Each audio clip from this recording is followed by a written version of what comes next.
Hey, my amazing Camille. It's so nice to have you on the show today. How are you doing? So nice to meet you, Elisha. I'm doing great. Thanks for having me. Beautiful. And thank you so very much for being here. You see, I truly appreciate you. And you see, Camille, oftentimes I love to thank my guest for two things. And I do this so often to the point where it has become my anthem. So, firstly, I want to say thank you so very much, Camille, for investing in yourself. You see, you are on this platform right now because you did invest it in yourself. And oftentimes, Camille, I love to make reference to the amazing mango tree. You see, some couple of months back, I was on a particular road, and just by the roadside, Camille, there was this very tall, unattractive mango tree. And I use the word unattractive because the mango tree's got no mangoes on it, and the leaves were all dry. So I just walked past it and I went my way. But you see, Camille, just recently I was on that same road.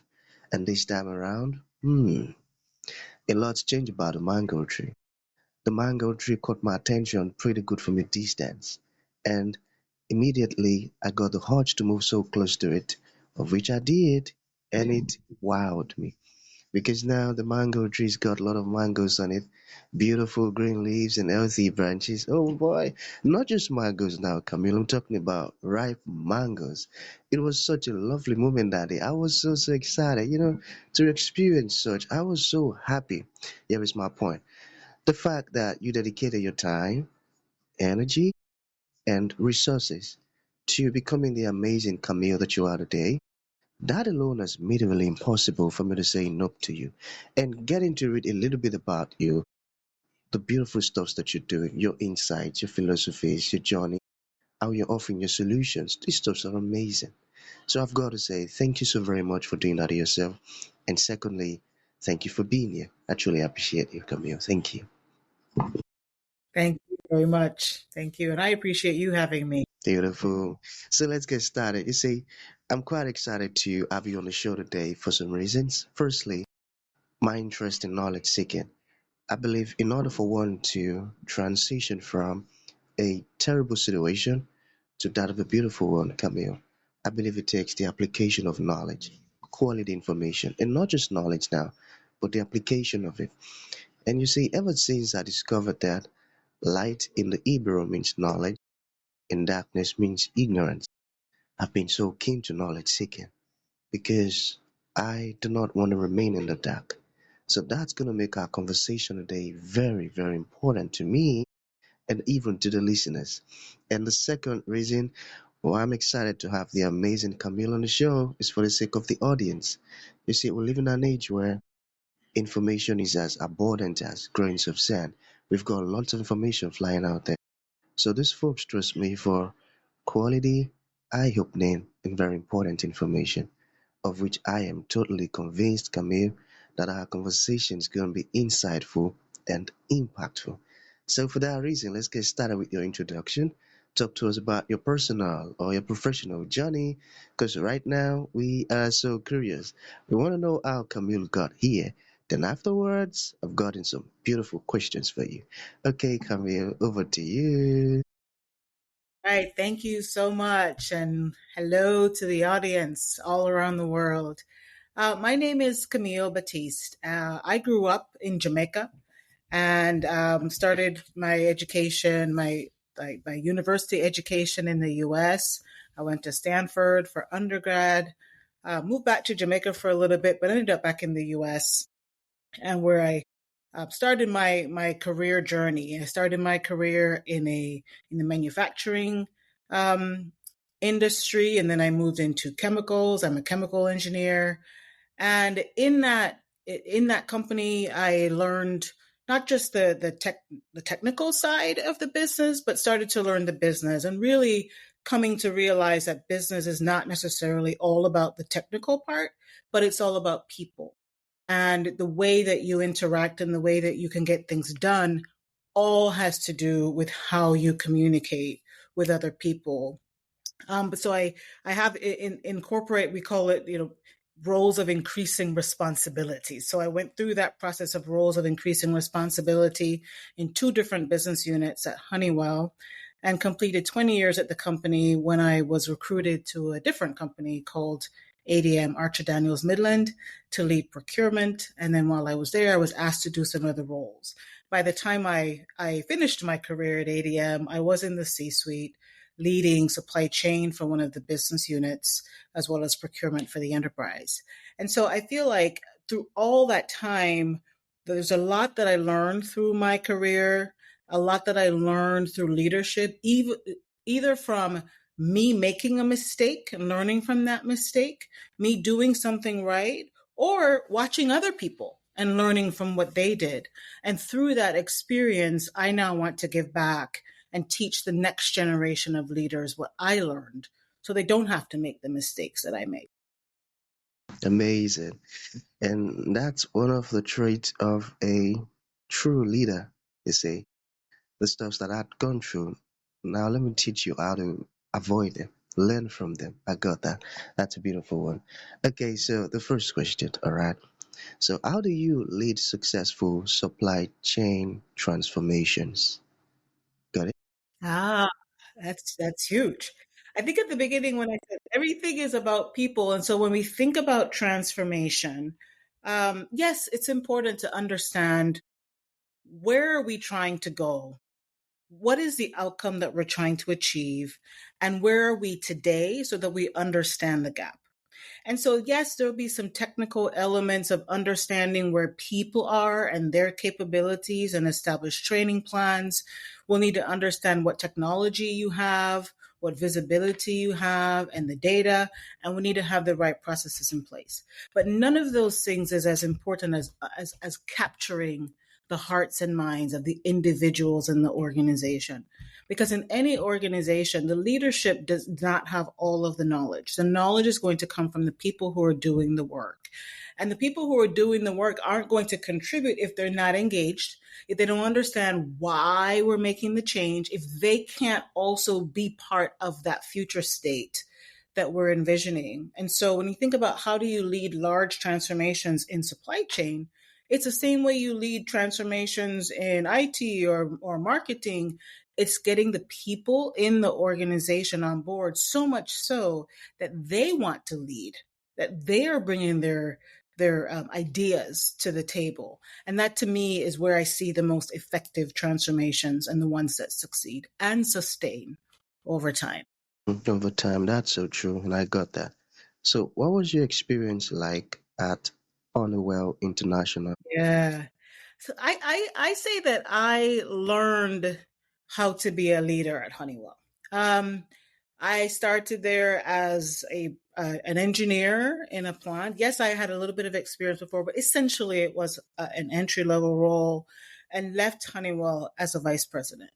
And what I felt at Honeywell is that they really invested in my development by giving me opportunities to, for example, I was certified as a Six Sigma black belt. I had leadership training. I was offered leadership opportunities starting with a group of four. Just so I didn't get, my first group wasn't huge. It was four individuals and built me up from there. And they just always invested in my learning, in my development, my experiences, and certainly the positions that I had. I was also blessed with great mentors and leaders that really helped me start to look at things a little bit differently. And I'll share one story that was really transformational in my journey. And this was not um, planned; it was not a formal thing, but it was just a quick conversation that somebody had with me. And we had acquired a company, and I was working with this gentleman from the other company in some integration activities and bringing their company on to our platform. And so I spent some time traveling with him and getting to know him a little bit. And one day he stopped by my office and he just said, Camille, I really enjoyed working with you. I like your style, I like the way that you operate. And I really see you as a vice president one day. And at the time I was a manager, I had no thought, no inkling, no desire, I just didn't really feel that that was in my future at all. But all he did was say the words. And those words stuck with me when I realized I suppose I can be a vice president one day. And so it changed the way that I operated because it changed what I was thinking. He helped to change my mindset to want something that I didn't even think I had the right to desire. And he put that thought in my mind, and it changed everything from that then on. Not that I was like, oh, I'd say I'm a VP, but I started to think like a VP. How would a leader in this situation respond? And so he really helped me to kind of rethink and reshape how I think about leadership, even to this day. That's so powerful. Thank you for sharing that. I tell you, the mind is so powerful, and when you take in the right information and you meditate on it, it creates these emotions that therefore ignite some actions. Just like you mentioned, you started to think like a VP. That's amazing. Thank you for sharing that. Okay, so For let's sure. talk about teams. All right. So, how do you build high performing team? First of all, I think that every team can be a high performing team. I was introduced to this sort of from the outside at first. I met my husband actually 30 years ago. We were kind of thinking about that this week, and when I met him, he was working for a different company from mine, and they had something called self-directed teams. It was a thing back in the 90s where we don't need supervisors anymore. We'll just have self-directed teams, and his team was maybe one of the success stories where they didn't have a supervisor. They scheduled themselves. It was a lab. They scheduled themselves for their sessions. They worked through issues. They rotated sort of who had the administrative duties. So they each had the experience of leading. And I thought, wow, that is so powerful that they stepped up because it was expected of them to step up. They did, and they worked together. And so that was sort of my first inkling that you can have a high performing team by looking at how you can have self directed teams. When I think about developing high performing teams, though, one thing that I believe is the responsibility of the leader is not so much to tell the team what to do, but it's to establish what the long term vision is and allow the teams to come up with the ideas of how to get there. I remember early in my career, the situations where I would be most frustrated is when I was told what to do and how to do it. And I used to say to myself, look, tell me what or tell me how, but don't tell me both. That's when I get frustrated. I think it's important for the leader to show the what, and the what is the vision, right? Where are we trying to go as a company? Where are we trying to go as an organization?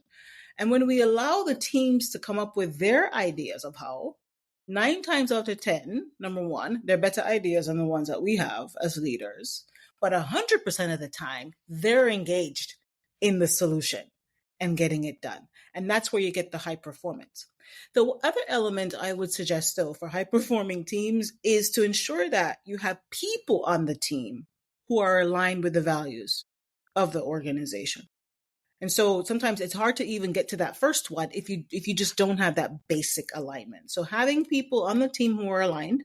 So in my case, supply chain or procurement, people who see the value of what procurement does, see that we can move the organization, support the organization in its broader mission, and that we can do that as part of the business. Then they come up with great ideas of how to solve issues, and they, by definition, then become high performing. Beautiful. I've got to clap for you. Now I see why you're so good at what you do. I tell you, these are profound words because alignment is so important. There are a lot of folks out there who are just working for the paycheck. I tell you, they're not concerned about the vision, and that's a great problem. So for CEOs, entrepreneurs now getting to listen to what you've just said, I believe it would open their eyes to some very important things. Thank you for sharing that. I love that. That's a brilliant one. So we have two more to go, okay? So, Okay. tell us about your work with the White House Infrastructure Advisory Council. You've got a long Okay. history.